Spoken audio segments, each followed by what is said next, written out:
नमस्कार मेरे प्रिय छात्रों, आज ऑनलाइन शिक्षण में कक्षा 8 के विज्ञान विषय का पाठ 6 जिसका नाम है प्रकाश का अपवर्तन, रिफ्लेक्शन ऑफ लाइट, इसमें हम कुछ विशेष जानकारी हासिल करेंगे।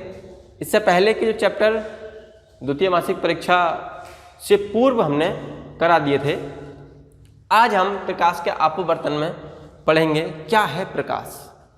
सबसे पहले तो ये जो वर्ड लिखा हुआ है प्रकाश, लाइट, प्रकाश क्या है?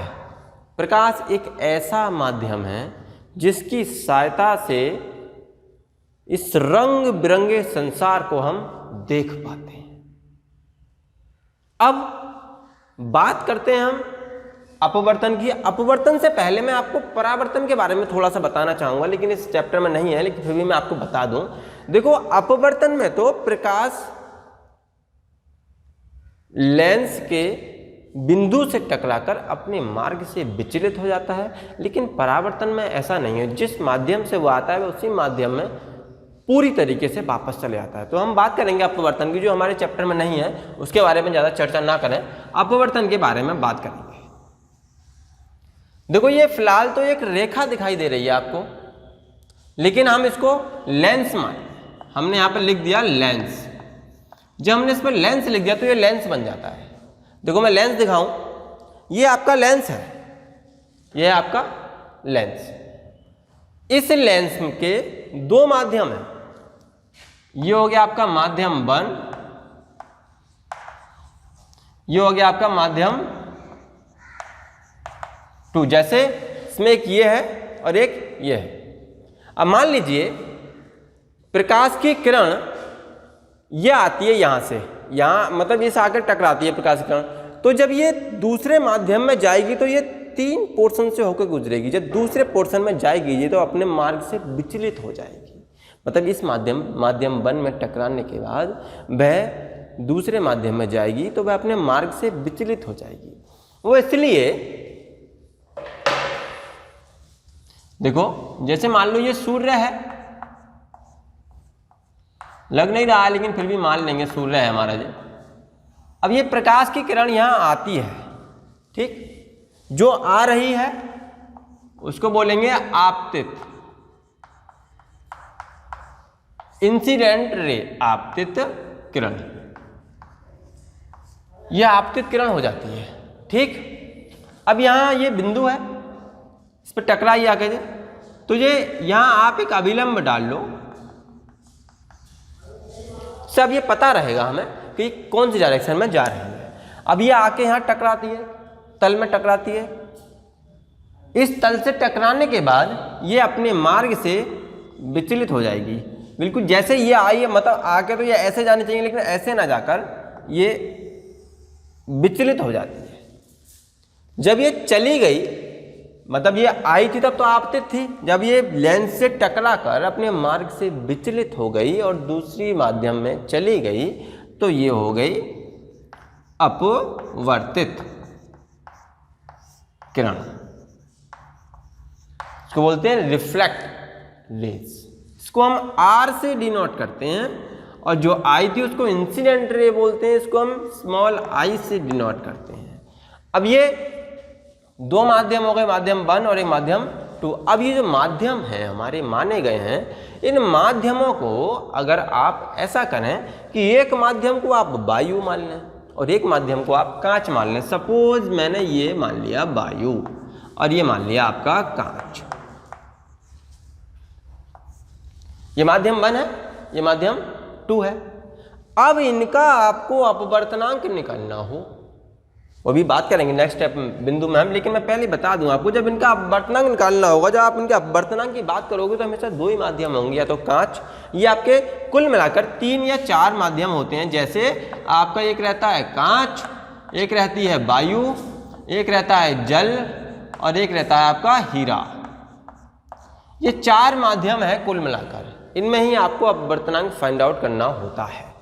अब ये जो मैंने आपको अपवर्तन बताया, जो अपवर्तन का मैंने डायग्राम बनाया, और ये मैंने आपको जो लेंस दिखाया, इस लेंस से इसकी परिभाषा क्या बनती है?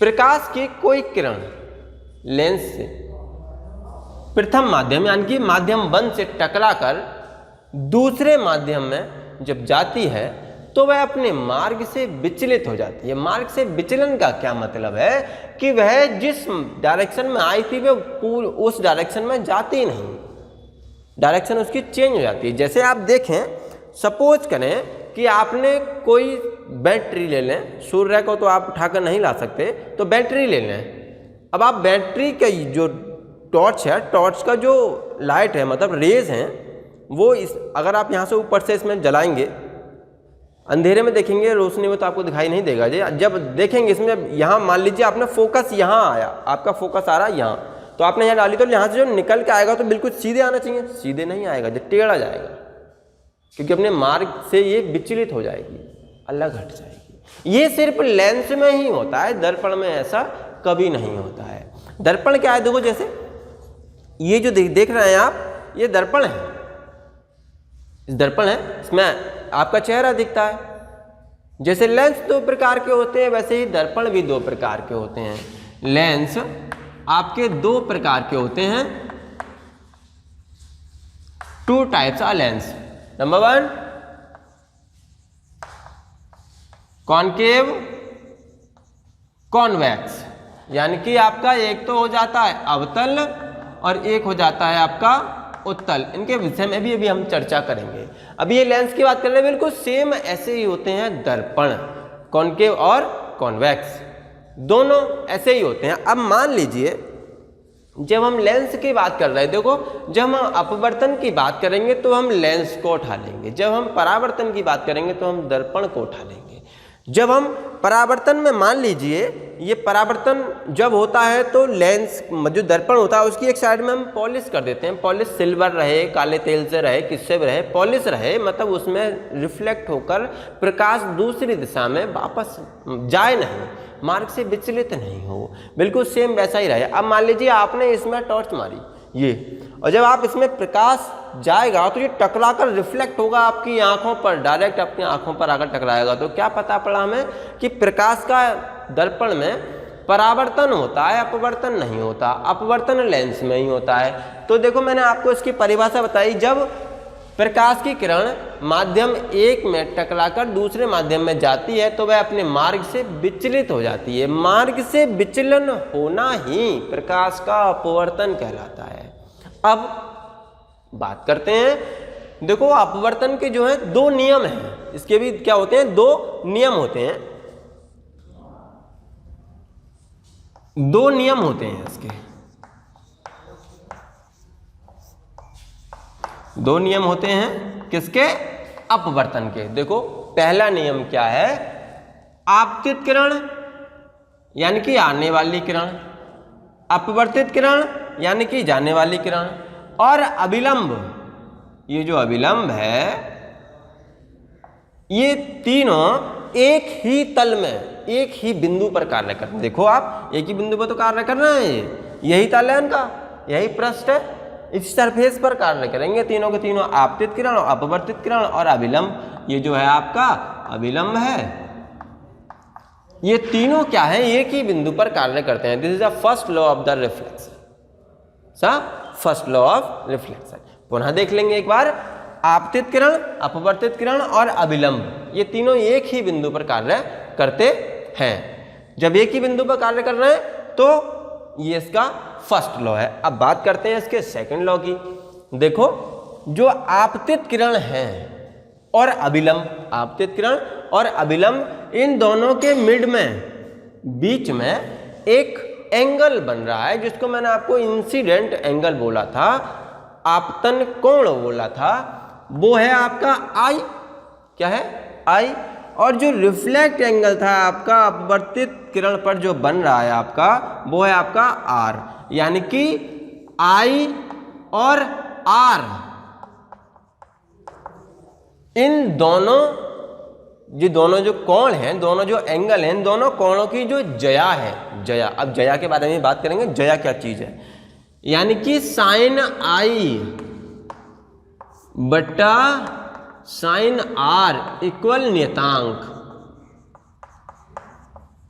और इस नियतांक को हम n से डिनोट करते हैं, यानी कि एंगल I और एंगल R इन दोनों कोणों की जो जया है वो क्या है, एक नियतांक है।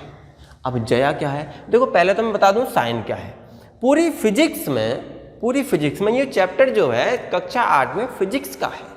पूरी फिजिक्स में हम मोस्टली 3 ही वर्डों का यूज करते हैं, एक तो साइन, कॉस और टेन।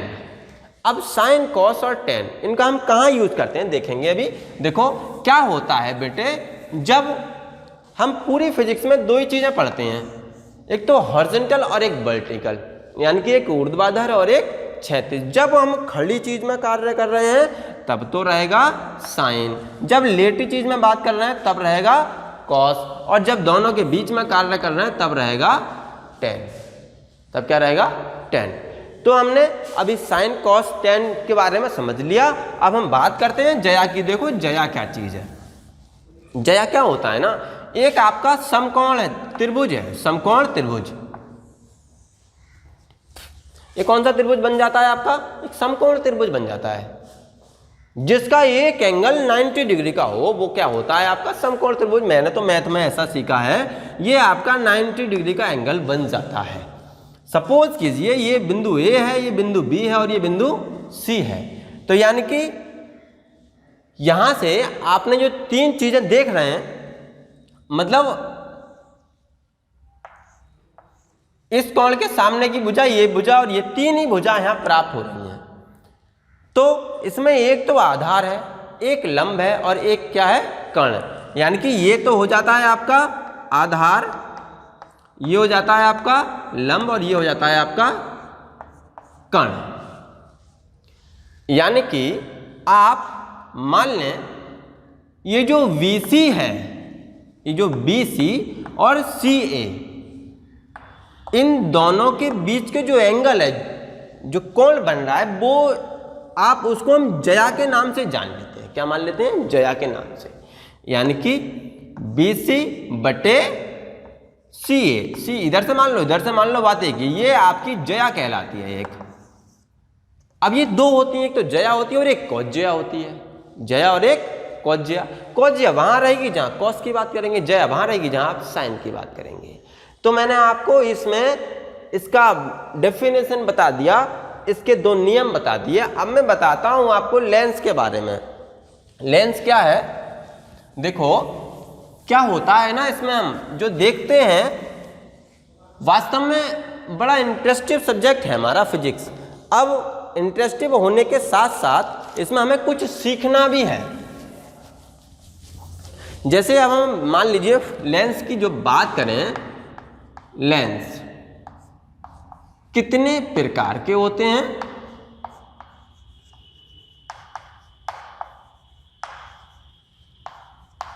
और वास्तव में लेंस क्या है।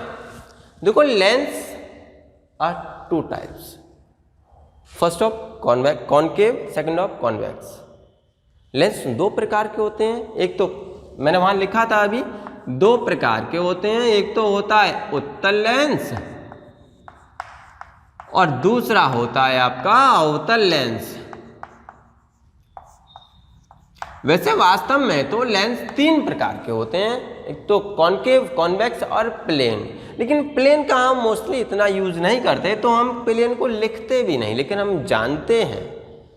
तो देखो उत्तल को बोलते हैं हम कॉन्वेक्स, इसको बोलते हैं हम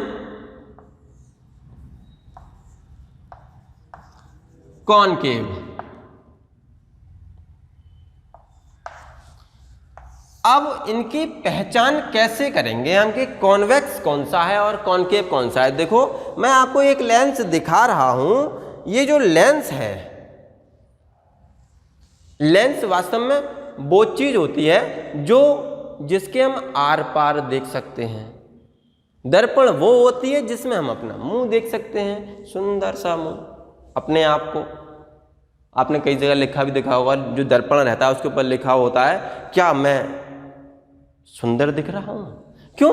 दर्पण के ऊपर क्यों लिखा होता है? क्योंकि उसकी एक साइड में पॉलिश की होती है और वो प्लेन होता है, उसमें हमारा जो रिफ्लेक्शन है वो हमारी आंखों पर आकर मिलता है। हमें वस्तु वास्तव में तभी दिखती है जब हमारी आंख से जाने वाली प्रकाश की किरण वस्तु में टकराकर पुनः हमारी आंख पर, रेटिना पर आकर वास्तव में जब बनती है, उल्टी बनती है, तो हमको स्पष्ट दिखाई देती है। हमारी आंख पर जो प्रतिबिंब बनता है, रिफ्लेक्ट होता है, वो उल्टा बनता है, और जब उल्टा बनता है तो हमारा ब्रेन उसको कन्वर्ट करके सीधा करके हम उसको दिखाता है।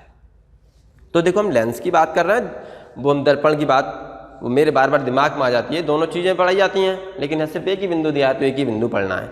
ये जो लेंस दे रखा है आपका, ये लेंस आपको सिर्फ लेंस लग रहा है, अब आप पहचान नहीं सकते कि ये उत्तल है या अवतल है। अब इसकी पहचान कैसे करते हैं?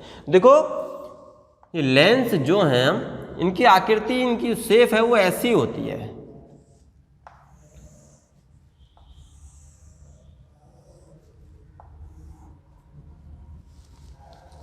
क्या होता है ना, अभी मैं दिखा रहा था, आपको दोबारा बताऊंगा। जो लेंस बीच में मोटा हो और किनारों पर पतला हो, बीच में मोटा रहे और किनारों पर पतला रहे, वह हमेशा क्या, वह उत्तल लेंस होता है, वह उत्तल लेंस होता है। और जो लेंस बीच में पतला रहे और किनारों पर मोटा रहे, वह आपका अवतल लेंस होता है। और अगर आप ऐसे भी ना पहचान पाओ तो लेंस को लेना, अगर वह उत्तल है तो उसमें शब्दों को देखना एक आंख बंद करके, तो शब्द जो है आपको बड़े दिखाई देंगे, बड़े मोटे मोटे से, और अगर अवतल है तो छोटे दिखाई देंगे।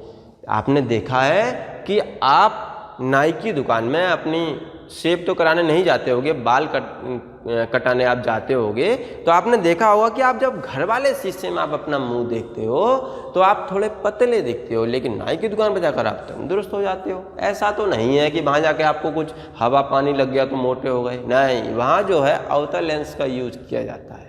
उस दर्पण में अवतल का कुछ उपयोग होता है, वो इसलिए ताकि नाई जो है शेप काट बनाने वाला, वह आपके चेहरे पर छोटे से छोटा भी कोई स्पॉट दे रखा है, कोई ऐसा बाल रह जाए तो उसको बड़ा करके वो देख सकता है, इसीलिए वहाँ वो लगा होता है।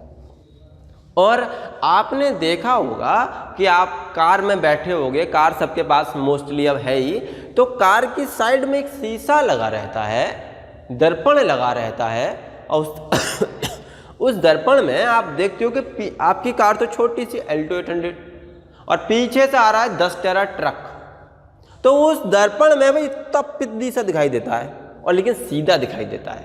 क्यों? क्योंकि वह क्या है, दूर की वस्तुओं को छोटा करके आपको स्पष्ट दिखा देता है। वह होता है अवतल दर्पण का कमाल। अब मैंने आपको दोनों लेंसों की पहचान बता दी कि उत्तल को कैसे पहचानेंगे, अवतल को कैसे पहचानेंगे। अब बात करते हैं हम इसके बाद अगले बिंदु की। देखो, यहां जो बिंदु लिखा हुआ है ना, फोकस, फोकस क्या होता है? आप फोकस शब्द को जब से आपने थोड़ी बुद्धि प्राप्त की और किताबों में आपने ध्यान लगाया, तब से आज तक सुनते चले आ रहे हो, focus focus focus. Chintu Mintu कह देते हैं किसी का नाम, Chintu focus on your study, focus on your work, focus on your work. Focus क्या है? फोकस का मतलब यह है कि प्रकाश की किरणों को इकट्ठा करके एक बिंदु पर मिला देना और उसको साफ साफ देख लेना। अब यहां जो लेंस में हम अभी पढ़ रहे थे, उत्तल और अवतल में, यहां फोकस दोनों में होता है, लेकिन एक तो फोकस को इकट्ठा करता है और एक फोकस को फैला देता है, मतलब अभिसारी कर देता है, एक एकत्रित कर लेता है। अब कैसे करता है देखेंगे। अभी ये जो मैं बना रहा हूं, ये बना रहा हूं मैं उत्तल, ठीक। ये बहुत सारी प्रकाश की किरणें आ रही हैं। अब मैंने इसमें एक लंब भी डाल लिया, जिससे मुझे पता रहेगा कि ये प्रकाश की किरणें सिर्फ इकट्ठी एक जगह हो रही हैं, मतलब एक ही लाइन पर ड्रॉ हो रही हैं। ये प्रकाश की किरणें आ जाती हैं, समझ रहे हैं ना बेटे? ये सब क्या है? आपकी प्रकाश की किरणें, इनको हम बोल देते हैं प्रकाश किरण पुंज, प्रकाश किरण पुंज, और इनके बीचों बीच में 1 2 3 4 5, यानी कि ये बीच वाली है 5वीं, ये बिल्कुल सीधी निकाल दो। यहां रहेगा आपका फोकस। अब अर्जुन की तरह सिर्फ मछली की आंख ही दिखनी चाहिए। यहां से जो किरण जा रही है वो इस बिंदु पे मिलेगी, यहां से गई वो भी इस पे मिली, और यहां से गई वो भी इस पे मिली, और यहां से गई वो भी इस पे मिली। यानी कि उत्तल का ये कमाल है, उत्तल लेंस में प्रकाश का जो किरण पुंज है वह एकत्रित होता है, इकट्ठा हो जाता है, और अवतल के अंदर ये कमाल नहीं पाया जाता है, वह किरण पुंज को फैला देता है। होता उसमें भी वही है, प्रकाश की किरणें ये आती हैं, ये आई,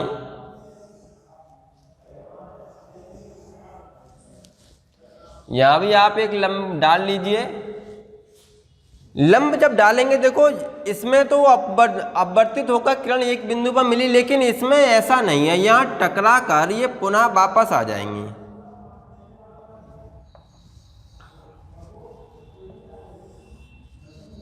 और ये इकट्ठी नहीं होंगी, एकत्रित नहीं होंगी, ये विस्तृत हो जाएंगी।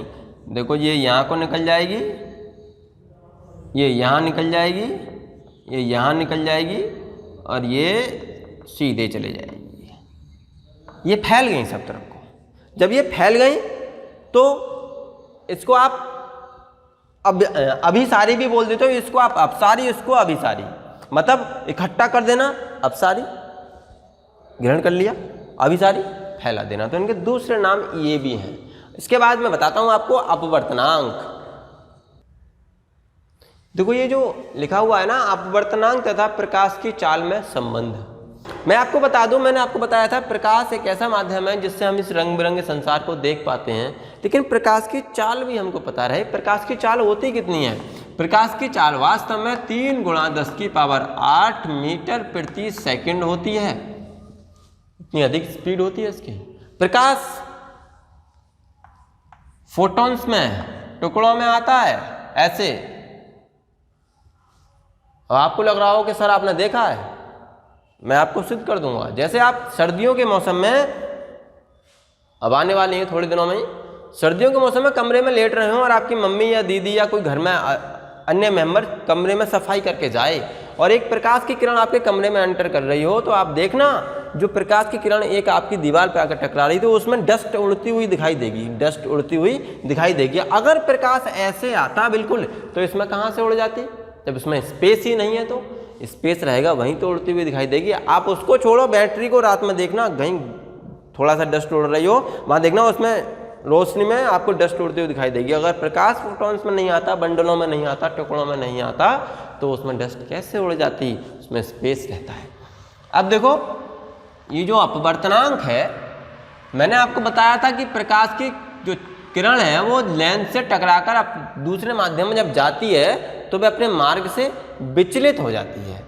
अब यहाँ जो है एक तो प्रकाश की चाल होती है और एक वायु, एक तो मतलब कांच में प्रकाश की चाल और एक वायु में प्रकाश की चाल। यानी तो हम ये अपवर्तनांक जो निकालते हैं, अभी बताया था मैंने आपको, साइन आई बटे साइन आर बराबर एन, यानी कि नियतांक। तो ये अपवर्तनांक की बात कर रहे हैं, जो एन लिख लिया मैंने, तो यहाँ एक तो आपकी रहेगी वायु में प्रकाश की चाल और एक रहेगी आपकी कांच में प्रकाश की चाल। एक बार तो वायु में प्रकाश की चाल, एक बार रहेगी कांच में प्रकाश की चाल।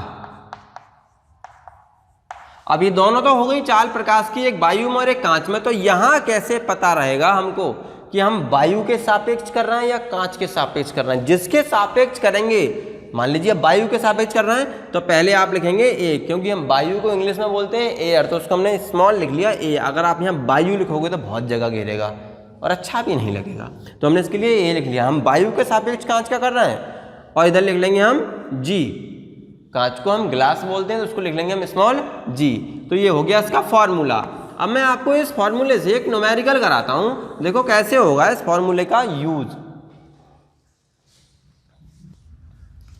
देखो बच्चे, हम देख रहे हैं यहाँ निर्वात, निर्वात यू नो, निर्वात वैक्यूम, वैक्यूम जहां हवा हो ही नहीं, हवा नहीं हो। निर्वात तथा किसी अन्य माध्यम में प्रकाश की चालें क्रमशः, यानी कि निर्वात में जो प्रकाश की चाल दे रखी है वो दे रखी है आपकी 3 × 10⁸ मीटर प्रति सेकंड, और किसी अन्य माध्यम में दे रखी है 2 × 10⁸ मीटर प्रति सेकंड।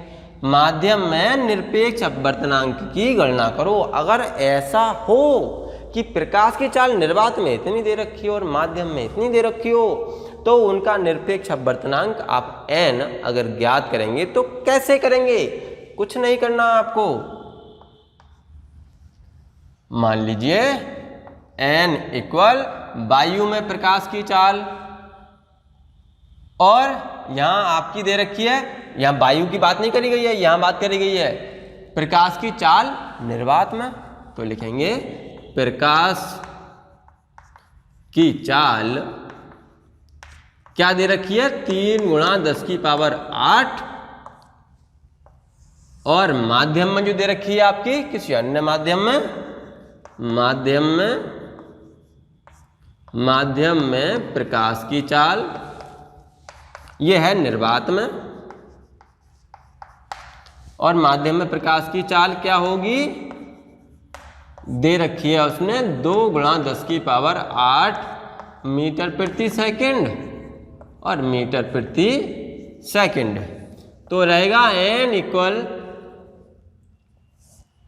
3 × 10⁸ और 2 × 10⁸, 10⁸ से 10⁸ हो जाता है खत्म। अब 2 से आप 3 को जब भाग करोगे तो आपके लिए प्राप्त होगा 1.5। ये हो गया आपका आंसर। इस चैप्टर में बहुत लंबा चैप्टर है, इसमें आप लेंसों के बारे में पूरा पढ़ेंगे और मानव नेत्र के बारे में भी पढ़ेंगे। लेंस कहाँ कहाँ अनंत पर कितना होगा, और फोकस 1 है 2 है, तो बहुत कुछ पढ़ेंगे। तो इस चैप्टर में मैंने जो आपको अब तक बताया, अपवर्तनांक बताया, लेंस बताए और अपवर्तन के नियम बताए, लेंस कितने प्रकार के होते हैं वो बताए, लेंसों की पहचान कैसे करते हैं वो बताई। तो इतना इस वीडियो में आप इतना ही पढ़ेंगे। इसके बाद जो नेक्स्ट वीडियो लेके आऊँगा मैं, उसमें आप चैप्टर का पूरा सार पढ़ लेंगे। तो तब तक के लिए देंगे विदा। धन्यवाद।